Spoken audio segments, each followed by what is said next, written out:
Okay, hello, Hannah. Hello. How's it going? Good, good. How are you? Thank you for accepting our invitation. Today we have an interview with you. Great. We want to know about you, a little bit information about yourself. Awesome. We have some questions. I prepared some questions for you. Okay. If you don't mind, we can start. Awesome. Let's go. Okay. The first question, I think, interesting question. Can you tell me a little bit about yourself? Okay. So I am American, as I'm sure you guys can tell from my accent, right? Sure. I'm American. I'm originally from Virginia, right next to Washington, D.C., so that's kind of my hometown. I came here a few years ago through the Fulbright program, which is an educational exchange program sponsored by the U.S. Embassy. A lot of people know Fulbright because it's a good opportunity for students or teachers from Uzbekistan to go to the US for either study or professional development. But there's also another branch that takes teachers from the US and sends them here to Uzbekistan. So I came here a few years ago through that program, and I just really fell in love with Uzbekistan, and I decided to stay here. So, yeah. Cool. The second question. You mentioned about that, but anyway, can you just a little bit clarify? What do you do for a living? Just teaching, or maybe you have another job, maybe? Yeah, good question. So I am a full-time educator, right? So that means that I teach people and I help people with their educational journey as well. Currently I'm employed at Webster University. So I teach in the master's program for education and innovation at Webster University. It's a really great, university. Check it out. But in addition to that, sometimes I'll run maybe some private courses here or there, for example, for career development. So teaching students how to find and apply for international jobs, or university application writing, teaching students how to, find a good university, how to find good scholarships, and how to write applications in a way that makes yourself marketable. Because when I came to Uzbekistan, what I realized is there's a lot of really smart and talented people here who I know would be very successful if they were given these international opportunities. But I also realized that the way the education system is here, it doesn't teach you how to write these applications, right? And so, for example, if you have a student who is brilliant and very talented, but they don't know how to write a university application essay, they're not going to get accepted to an international university, right? Same thing for international jobs. You could be the best programmer that there is. You could have a very high IELTS score. But if you don't know how to write a resume or how to act in a job interview, nobody's going to hire you. Sure. So I really wanted to help fill that gap and help people learn how to market themselves in a way that appeals internationally. Cool. That's cool. The next question is, as I know you teach a course at Opus Learning Center, I heard about that. Could you tell me more about that? I think you mentioned, yes? Yeah. So right now here at Opus, we're running the Career Development course, which is one of my favorite courses. I'm really proud of it. So the Career Development course is specifically designed for people who are interested in some kind of international job opportunities, or maybe they're also interested in online work. Nowadays with the internet, things have just become very open, very democratized. It's very easy for someone to get a job working online for these international companies where you're able to make a high salary but still live where you choose to live, right? However, again, you need to know how to apply for these jobs, and you also need to know how to find them. So in the career development program, what we're doing is we're first helping people self-reflect and think about, okay, what are the skills that I bring to the table? What would I be good at doing? And what jobs can I find that would connect me and my skills to my passion and to my dream?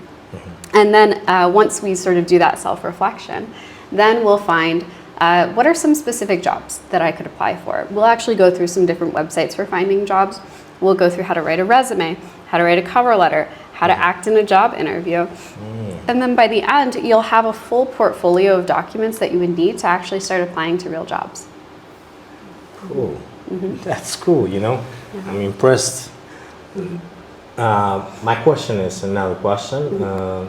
in your opinion, what are the main difference between the education system of the U.S. and Yeah. Uzbekistan? Yeah.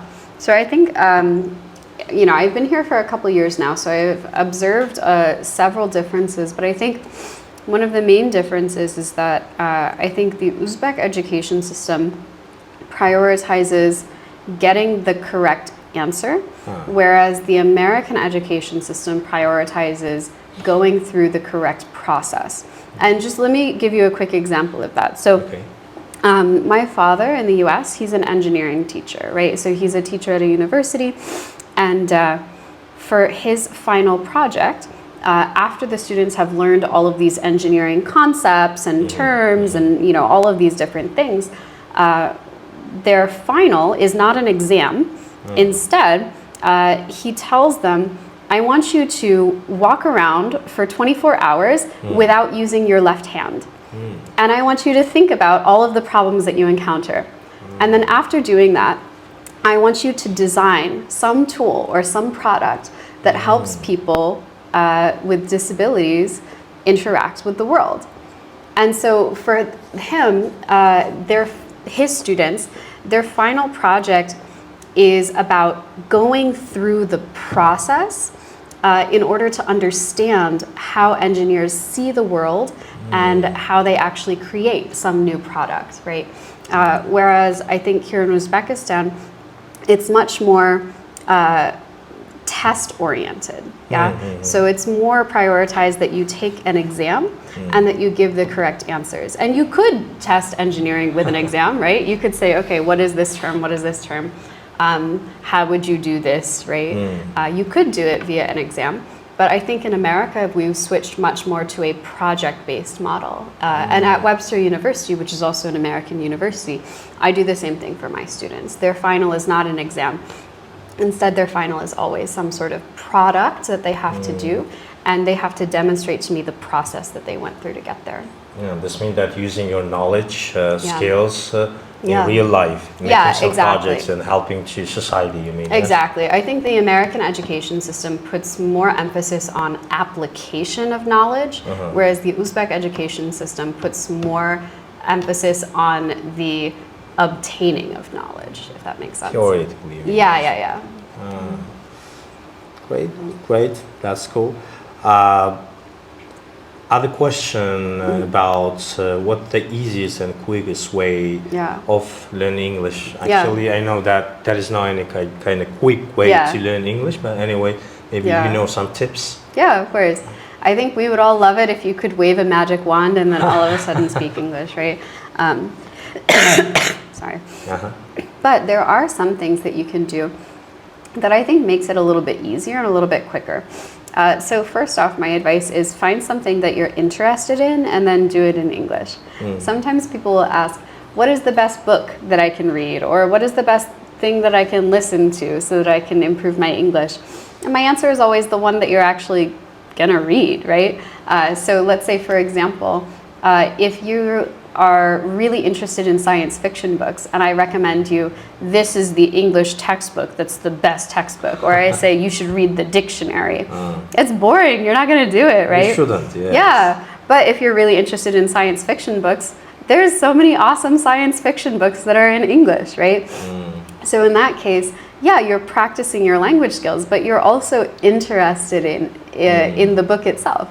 And it's the same thing for other things. Nowadays, the internet is so vast and so much of it is in English as well. Sure. You can find anything that you're interested in English. You can find YouTube channels devoted to whatever topic you're interested in, right? Like you could find YouTube channels devoted to knitting, right? Or YouTube channels devoted to crypto. And it's in English, right? So find something that you're interested in and then find English language materials for that. And I think that serves two purposes. First off, it gives you the opportunity to learn English that's interesting and useful to you, right? Because let's say, for example, if you're really interested in business, there's going to be a lot of specific business English terms that you're not going to get in a standard IELTS class. Yeah, you're only going to get them through those business materials. And also, because so much information is published in English first, and then translate it into, say, Russian or Uzbek or other things, Yeah. it also means that you're getting more up-to-date information as well. So find something that you're interested in and then find that in English. That's my When you advice. translate some books into Russian, into other languages, I think Yeah. meaning all the time changes. Yeah, there's Yes? always going to be subtle differences that you And kind of bit- lose a little bit. Maybe you can misunderstand something. Yeah, yeah, Ah. That's why I think it's kind of really important to Yeah. learn English. Yeah. yeah, for sure. Cool. Okay, and I want to know about the how important to know English for you. I mean, Yeah. not for you, but what Yeah, do you think in about general. that? I mean, it's really important to know Yeah. English, or I mean, I think ultimately it's always going to depend on your goals. So, as a teacher, yeah, of course, like I'm an English teacher, but my goal as a teacher is not to get you to do what I want. My goal as a teacher is to give you the tools to do what you want, right? And so, for example, if you say that you want some sort of international career, or maybe you want maybe like a computer programming job or something like that where you're able to work online and work with people internationally, then yeah, English is an important skill that you need to learn, right? But there are, plenty of people who say, well, maybe I'm interested in something else. And in that case, maybe English isn't strictly necessary for your job, but it could still probably help you, right? So ultimately, it's going to depend on your goals. But I think it's important to understand that, English is it's not necessarily a goal in and of itself, right? English is a tool that you can use to accomplish your goals. just yeah. a tool? Yeah. Yeah, exactly. Cool. Thank you. Okay. The question is, what do you enjoy most about being a teacher? Yeah. So what do I enjoy the most about being a teacher? I really enjoy seeing my students grow and develop.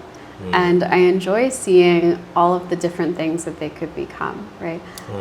We have this kind of idea sometimes that students, or just anybody, like students are like a garden, So you have all of these seeds that are planted, yeah?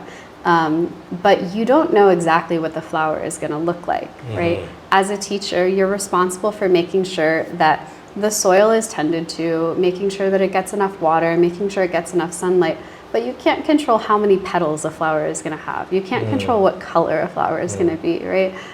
So one of the things that I love about teaching is that I get to see, as my students are sort of growing and developing, I get to see all of the different things that they become, right? So it's really awesome, for example, if I see, I have a student who's really interested in environmental science. Oh, cool. Maybe you're really into green initiatives or green economics, right? Yeah. Or if I have a student who's really interested in, some sort of technology, IT. I don't know anything about IT, right? But it's interesting to see how they use their knowledge in different and diverse ways. This means that you are interested in results. Yeah. Well, I'm interested in results. helping my students achieve their own results. Yeah. Yeah, that's cool. And in addition, one thing, I think only teachers can be happy when they see that students who are becoming better than them. Yeah, exactly. And only teacher can be happy at that time. Yeah. I think so. Yeah. It's my opinion. No, you're totally right. I think like the goal of a teacher is that we want you to surpass us, in whatever the capacity that might be, right? So, I mean, maybe I'm better at English, but you might be better at a lot of other things, right? And it's really interesting for me to see when my students become, really good at different diverse things. The next question is about IELTS. I think it's the most interesting kind of question in Uzbekistan. What do you think about those who are taking IELTS and they think that they are kind of advanced learners and who think that they're better than others? I mean, it's not kind of criticizing people, but anyway, all the time people, when they, for example, in Uzbekistan, they pay attention to this kind of things, to results.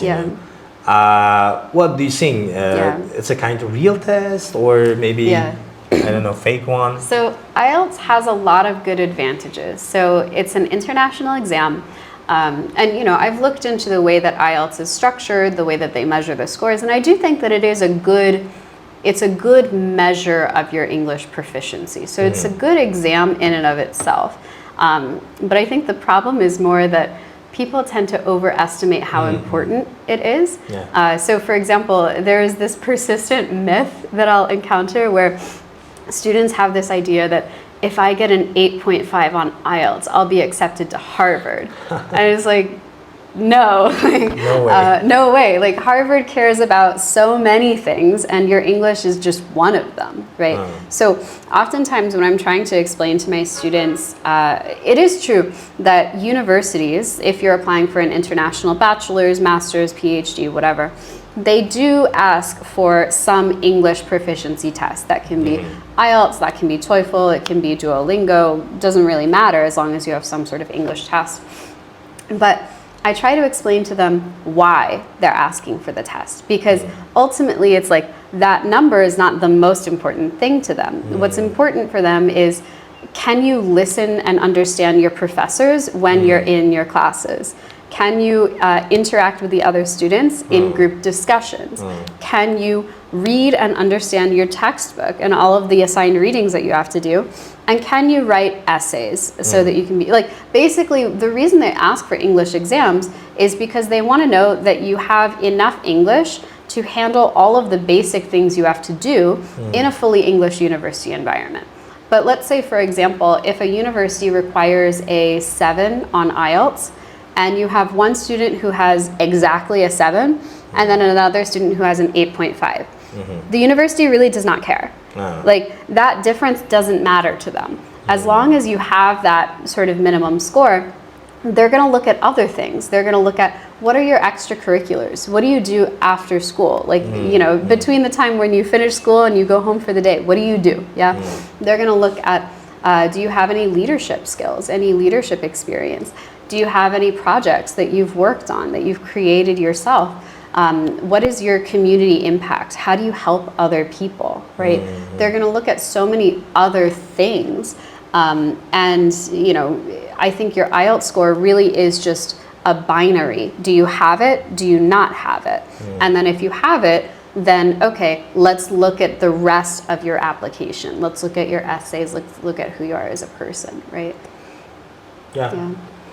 Cool answer, thank you. And it's really interesting for me. What is your life motto? Yeah. Oh, what is my life motto?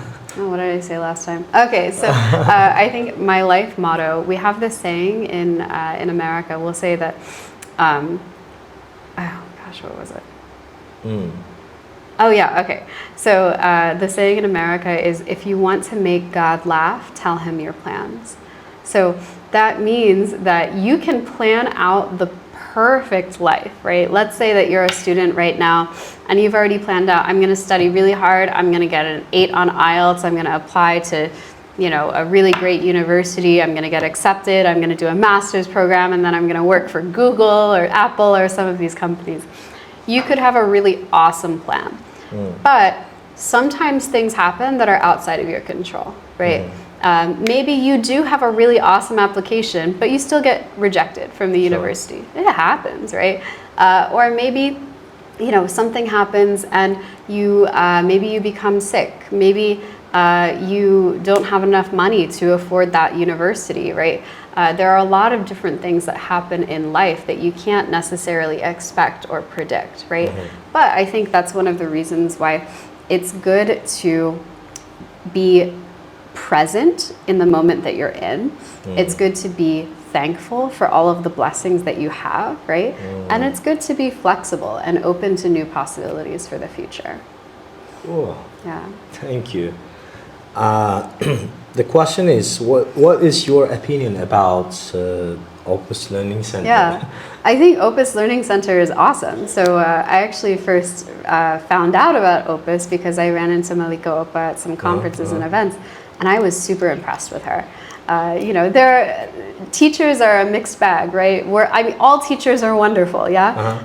But teachers all have our own specific interests, and we all have our own specific reasons why we got into teaching. And I remember when I ran into Malika Opa, I just remember thinking that, oh, she has a real heart for her students, not just for making sure that they get a good IELTS score, Yeah. but for making sure that they're well-rounded as people, making sure Sure. that they're able to be successful in achieving their own goals, right? And so I was really impressed with her, and then I think through extension, I was impressed with the Education Center, because I think that, that sort of culture, that culture fosters success, and that culture fosters growth as well. Cool. Yeah. And I don't want to take your time. And the last question. Okay. Would you like to say something to our subscribers? Yeah. I would say definitely study English. Studying English is very important. But also think about your own life. Think about the things that you value and think about what you want, right? Don't just think, okay, I want to become rich. Think about, why do you want to become rich, right? Do you want to become rich so that you can take care of your family, so that you can, invest in more education, so that you can, help your community, whatever that may be? Think about your personal values and then live by those values. Great. Anna, thank you for coming. I was really happy to have an interview with you. Yeah, thank you. It's really a pleasure. That's why thank you a lot. Yeah, thank you And so much. That's it for today. Great. Thank you. Thank you. Subscribe to our channel. Don't forget Bye. about just leaving comments in description box. Thank you.